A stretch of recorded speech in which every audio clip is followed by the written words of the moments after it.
This will be the fifth for the introductory series for chemistry. Still science and the fourth dimension. Boris, the ordinary teacher. Specialty in maths and physics. I teach Cambridge and Y classes here at Bohr International School of Excellence.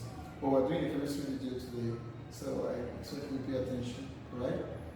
Like I said, this is the fifth in the series for our intro to chemistry, right? So what are we talking about today? Atoms, molecules, and ions. Atoms, molecules, and ions. Atoms, molecules, and ions are the fundamental particles for elements and compounds. What is an atom? An atom is the smallest particle of an element that can ever exist and still retain all the chemical properties of the element. Smallest particle that can ever exist. Smaller particles like protons, electrons, cannot represent an atom chemically. If you reduce the size of an atom, what you will get will not represent the elements chemically. What is a molecule?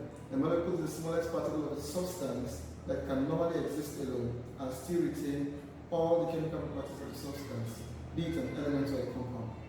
It is very important to know that an element can have one atom and one molecule, but a compound cannot be made of one atom.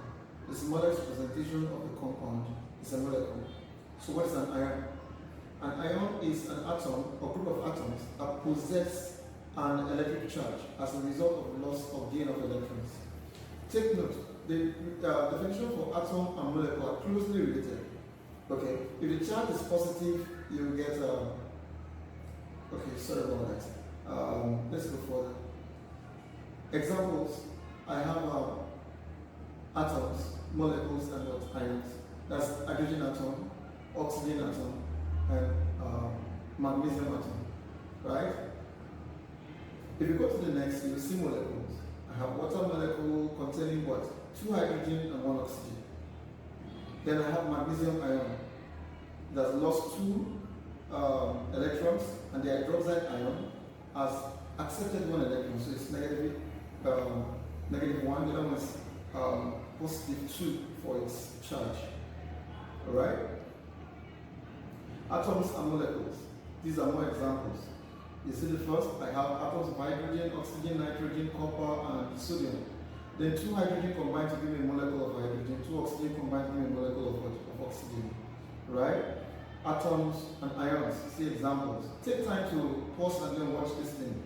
Difference between an atom and an ion. You can see all of them there. An atom is neutral, ion is charged. Atom has the number of electrons and protons, ions different, and all that. Okay? Remember, it was stated earlier that's in one of the videos that symbols represent atoms of elements. Symbols represent atoms of elements. All those are symbols for the first 20 elements. Formulae represents molecules and compounds. You see those ones there now? Those are formula for elements and formula for compounds. Then on this side I have the formula for ion. You see them all laid out there. You can pause and then go through them, right?